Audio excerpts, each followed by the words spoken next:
they know the risks when it comes to the dangerous outdoor sport, but there are many ways to stay safe on the mountains this year. Kirk Yankee is getting some tips from a U.S. ski and snowboard physician joining us here in studio this morning. Well, we all know it's dangerous, and stories like that just kind of reiterate, how dangerous it can be. Megan, unfortunately, we see a few fatalities on the slopes every year. We see a lot of injuries. We've got Dr. Catherine Logan, an orthopedic surgeon and a member of the U.S. Ski and Snowboard Physician Pool. So you actually work at a hospital here in Denver, right? I do. But you obviously spend some time working with skiers up in the mountains as well. What is the biggest mistake that people are making? What are we doing that causes so many injuries? I think the biggest mistake that we make is staying on the mountain too long. You know, the accidents and just minor injuries tend to happen at the end of the day when you're a little bit more fatigued and everybody's sort of funneling down the mountain. Well, and I've heard that too, which seems weird because you think it would be when people are first getting up there. But it's, and I will say, as a skier, I know this too. I make more mistakes and tend to fall more later in the day because you start getting tired and maybe you don't realize it. Yeah, I think that's very true. When I was doing my training down in Vail, the emergency room would get very, very busy.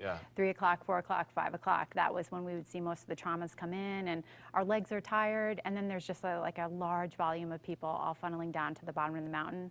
So a lot of these accidents are happening on these green runs that you're not really maybe taking as seriously as you should. It's supposed to be easy. Yeah. and I'm staying away from the trees, but it's not always the trees that cause the problems as well, right? Because I think that's an assumption. If I stay out of the trees, I'm fine. Yeah, no, a lot of the crashes are, people skiing into one another and also different ability levels. Like someone's going really fast down the green when you should really be slowing your speed and coming down to the bottom of the mountain and running over someone going a little bit more slowly or someone who's learning. Well, and let's talk about exercise, because I know the professional skiers are very highly trained and they exercise specifically so they're in shape for skiing. Does that play a role?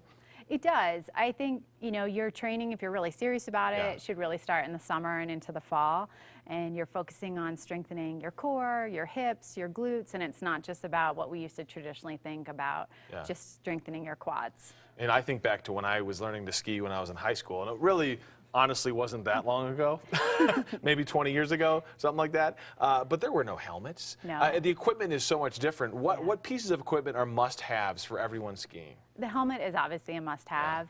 And I can't imagine, ever going on the mountain without one. There are, when you're a beginner and you're trying snowboarding, a lot of people wear the wrist guards. I think that's a good idea because as far as the beginners, that's the injury we do see with the snowboarders. Great conversation, Doc. Thank you so much for coming in and talking about this. I appreciate that. Some ideas, some things you can do to keep your family safe out there. Let's get over your weather because we can't do any skiing.